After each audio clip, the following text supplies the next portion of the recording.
Ranch Express Courier Private Limited. Domestic International Cargo. உங்கள் இல்லம் தேடி வந்து courier booking delivery செய்து தரப்படும். டாக்டர் ஸ்ரீவர்மா ஆயுள் தரும் ஆயுர்வேதா அறுவை சிகிச்சை இல்லா குணம் ஆயுள் கால நிவாரணம். தமிழக சட்டப்பேரவையில் 2025-26 ஆண்டிற்கான பொது பட்ஜெட்டை நிதியமைச்சர் தங்கம் தென்னரசு இன்று தாக்கல் செய்தார். பட்ஜெட் உரையின் போது பல்வேறு புதிய அறிவிப்புகளை அமைச்சர் வெளியிட்டார். அரசு ஊழியர்களுக்கு கொரோனா காலத்தில் நிறுத்தி வைக்கப்பட்டிருந்த இஎல் விடுப்பு பணம் பெறுதல் வரும் 1ஆம் தேதி முதல் நடைமுறைக்கு வருவதாகவும், அரசு ஊழியர்களுக்கு வாடகை குடியிருப்பு, வங்கி மூலம் 1 கோடி ரூபாய் விபத்து காப்பீடு, அரசு ஊழியர் பெண் பிள்ளைகளின் திருமண செலவுக்காக 5 லட்சம் வங்கி நிதி உதவி, எதிர்பாராத மரணமடைந்தால் காப்பீடாக 10 லட்சம் ரூபாய் என்பன உள்ளிட்ட பல்வேறு அறிவிப்புகளை அமைச்சர் தங்கம் தென்னரசு தனது பட்ஜெட் உரையில் தெரிவித்துள்ளார். அமைச்சர் தங்கம் தென்னரசு சுமார் 2.5 மணி நேரம் பட்ஜெட் உரையை வாசித்தார். நாளை வேளாண் பட்ஜெட் தாக்கல் செய்யப்பட உள்ளது.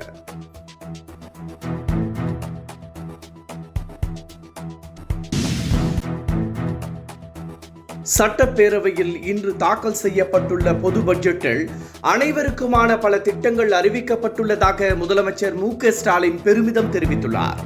மகளிர் நலன் காக்கும் மாபெரும் திட்டங்கள், ததும்பி வழியும் தமிழ் பெருமிதம் என்றும் முதலமைச்சர் குறிப்பிட்டுள்ளார். எல்லாருக்கும் எல்லாம் என்ற உயரிய நோக்கத்துடன் தமிழ்நாட்டின் எதிர்கால வளர்ச்சிக்கு உறுதியான அடித்தளத்தை இந்த பட்ஜெட் அமைத்து தந்துள்ளதாகவும் முதலமைச்சர் மு.க. ஸ்டாலின் பெருமிதம் தெரிவித்துள்ளார்.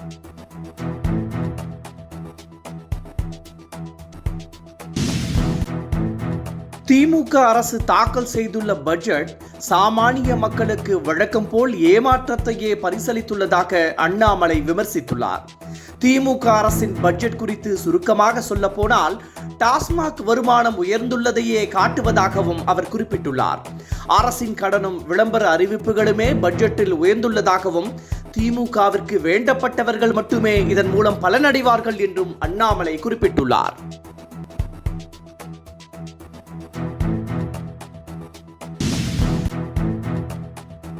பட்ஜெட் கூட்டத்தொடர் ஏப்ரல் 30ஆம் தேதி வரை நடைபெறும் என சபாநாயகர் அப்பாவு அறிவித்துள்ளார். இது தொடர்பாக செய்தியாளர்களை சந்தித்த அவர், வருகிற திங்கட்கிழமை முதல் 5 நாட்களுக்கு பட்ஜெட் மீதான விவாதமும் பதிலுரையும் நடைபெறும் என்றும், அப்போது பொது விவாதமும் பதிலுரையும் இடம்பெறும் என்றும் தெரிவித்துள்ளார். இதன் தொடர்ச்சியாக வரும் 24ஆம் தேதி முதல் ஏப்ரல் 30ஆம் தேதி வரை 5 நாட்கள் என 24 நாட்கள் பட்ஜெட் மானிய கோரிக்கை மீதான விவாதமும் வாக்கெடுப்பும் நடைபெறும் என்றும் அப்பாவு தெரிவித்துள்ளார்.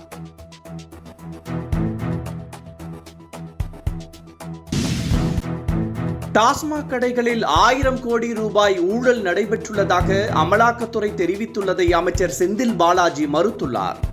டாஸ்மாக் தலைமையகம் உள்ளிட்ட இடங்களில் தொடர்ந்து சோதனை நடத்திய அமலாக்கத்துறை வெளியிட்டுள்ள அறிக்கையில் 1000 கோடி ரூபாய் ஊழல் நடைபெற்றதாக குற்றச்சாட்டு கூறியிருந்தது.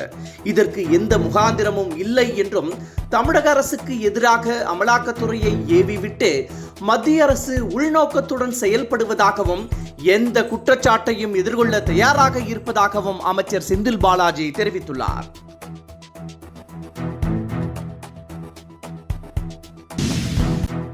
டாஸ்மாக் கடைகளில் 1000 கோடி ரூபாய் ஊழல் நடைபெற்றதாக அமலாக்கத்துறை புகார் தெரிவித்துள்ள நிலையில், இதற்கு தார்மீக பொறுப்பேற்று தமிழக அரசு ராஜினாமா செய்ய வேண்டும் என இபிஎஸ் கேட்டுக்கொண்டுள்ளார்.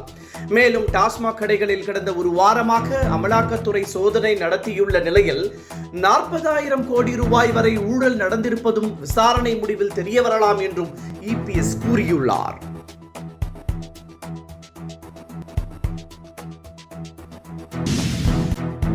மத்திய அரசின் தொகுதி மறுவரையறைக்கு எதிராக முதலமைச்சர் மு.க. ஸ்டாலின் வரும் 22ஆம் தேதி ஏற்பாடு செய்துள்ள கூட்டுக்குழு கூட்டத்திற்கு கேரள முதலமைச்சர் பினராயி விஜயனை அமைச்சர் PTR தியாகராஜன், MP தமிழச்சி தங்கபாண்டியன் ஆகியோர் நேரில் அழைத்தனர். தமிழகத்திற்கு வலுவான ஆதரவை அளிக்க தயாராக உள்ளதாக பினராயி விஜயன் தெரிவித்துள்ளார். தொகுதி மறுவரையறையால் பாதிக்கப்படும் மாநிலங்களை திரட்டி கூட்டுக்குழு அமைத்து போராடப் போவதாக அறிவித்துள்ள முதலமைச்சர் இதற்காக திமுக அமைச்சர்கள் மற்றும் எம்பிக்களை நேரில் அனுப்பி ஆதரவு திரட்டி வருகிறார். தமிழக முதலமைச்சரின் முயற்சிக்கு ஏற்கனவே கர்நாடகா, ஆந்திரா, பஞ்சாப் ஆகிய மாநில முதலமைச்சர்கள் ஆதரவு தெரிவித்துள்ளனர். ஒடிசா முன்னாள் முதலமைச்சர் நவீன் பட்நாயக்கும் இசைவு தந்துள்ளார்.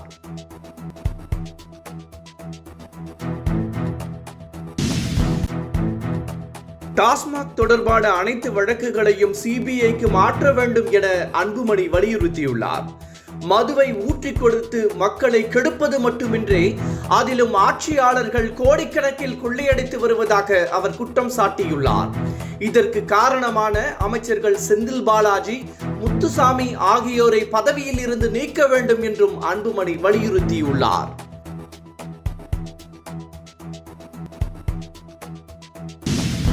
திமுக அரசின் பட்ஜெட் வாக்குறுதிகளை மறந்த பட்ஜெட் என தாவேக தலைவர் விஜய் விமர்சித்துள்ளார். இது தொடர்பாக அவர் வெளியிட்டுள்ள அறிக்கையில் தேர்தல் வாக்குறுதிகளை காற்றில் பறக்கவிட்டு வெற்று காகிதத்தில் பட்டம் விடும் பாசாங்கு வேலையே இந்த பட்ஜெட் என குறிப்பிட்டுள்ளார். அறிவிப்புகள் எல்லாம் நடைமுறைக்கு வருமா என்ற பலமான கேள்வி எழாமல் இல்லை என்றும், ஏனென்றால் கடந்த காலங்களில் இந்த விளம்பர மாடல் அரசின் அறிவிப்புகள் எதுவும் நடைமுறைப்படுத்தவில்லை என்று விமர்சித்துள்ள விஜய், கல்லூரி கல்வியின் தரத்தை நிலைநிறுத்த எந்தவித முன்னெடுப்புகள் எடுக்கப்பட்டுள்ளன என்றும் கேள்வி எழுப்பியுள்ளார். இந்த ஏமாற்று வேலைகளுக்கெல்லாம் மக்கள் கொடுக்கும் மிகப்பெரிய பதிலடியாக வரும் 2026ஆம் ஆண்டு பொதுத் தேர்தல் இருக்கும் என்றும் விஜய் காட்டமாக தெரிவித்துள்ளார்.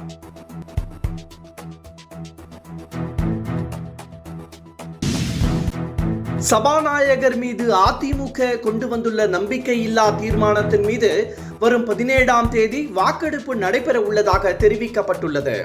இது தொடர்பாக செய்தியாளர்களிடம் பேசிய சபாநாயகர் அப்பாவு, அதிக நேரம் பேச அனுமதிக்கவில்லை, பேசுவதை தொலைக்காட்சியில் காட்டுவதில்லை என நம்பிக்கையில்லா தீர்மானத்தை அதிமுக கொண்டு வந்துள்ளதாகவும் இதற்கு ஏற்கனவே விளக்கம் அளிக்கப்பட்டுள்ளதாகவும் குறிப்பிட்டுள்ளார்.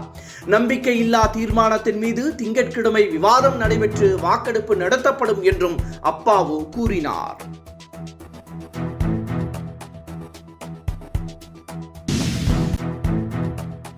வெளிநாட்டில் இருந்து அனுமதியின்றி நிதி பெற்றதாக தொடரப்பட்ட வழக்கில் சட்டமன்ற உறுப்பினர் ஜவாஹிருல்லாவிற்கு ஓராண்டு சிறை தண்டனையை சென்னை உயர்நீதிமன்றம் உறுதி செய்துள்ளது. கடந்த 1997 மற்றும் 2000 ஆண்டு வரை வெளிநாடுகளில் இருந்து சட்டவிரோதமாக 1.5 கோடி ரூபாய் பெற்றது தொடர்பான வழக்கில் மனிதநேய மக்கள் கட்சி தலைவரும் எம்எல்ஏவுமான ஜவாஹிருல்லா உள்ளிட்ட 5 பேருக்கு ஓராண்டு சிறை தண்டனையை விதித்து நீதிமன்றம் உத்தரவிட்டிருந்தது. இதை எதிர்த்து தொடரப்பட்ட மேல்முறையீட்டு வழக்கில் சிறை தண்டனையை சென்னை உயர்நீதிமன்றம் உறுதி செய்துள்ளது.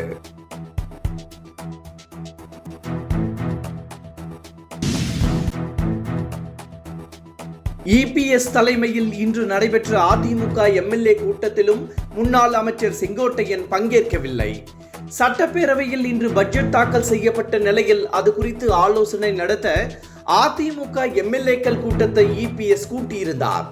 பட்ஜெட் தொடரை எதிர்கொள்வது குறித்து இந்த கூட்டத்தில் இபிஎஸ் தனது எம்எல்ஏக்களுக்கு அறிவுறுத்தினார்.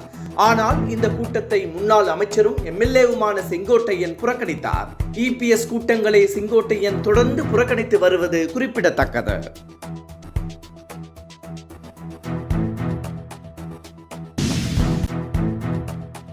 நடிகர் அஜித் குமாரின் விடாமுயற்சி ஓடிடி தளத்தில் மாஸ் காட்டியுள்ளது. இதுவரை 3 மில்லியன் பார்வையாளர்களை கடந்துள்ளது. கடந்த 3ஆம் தேதி நெட்ஃபிளிக்ஸில் தமிழ் உள்ளிட்ட 5 மொழிகளில் விடாமுயற்சி திரைப்படம் வெளியான நிலையில் படத்திற்கு நல்ல வரவேற்பு கிடைத்துள்ளது.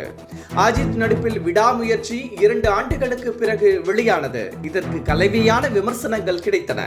குறிப்பாக அஜித்திற்கு ஏற்ற மாஸ் காட்சிகள் குறைவாக இருந்ததாகவும் அஜித்திற்கு ஏற்ற கதாபாத்திரம் இல்லை என்றும் விமர்சிக்கப்பட்டது. இந்த நிலையில் ஓடிடியில் அமோக வரவேற்பை பெற்றுள்ளது.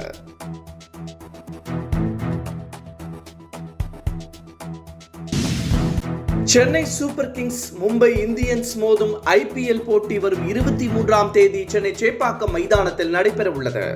இதற்கான டிக்கெட் விற்பனை இன்னும் தொடங்கப்படவில்லை. ஆனால் டிக்கெட் விற்பனை நடந்து வருவதாக ஆன்லைனில் தகவல் வெளியாகியுள்ளது. இதனை காவல்துறை எச்சரித்துள்ளது. இது தொடர்பாக விழிப்புடன் இருக்கும்படியும் காவல்துறை கேட்டுக்கொண்டுள்ளது.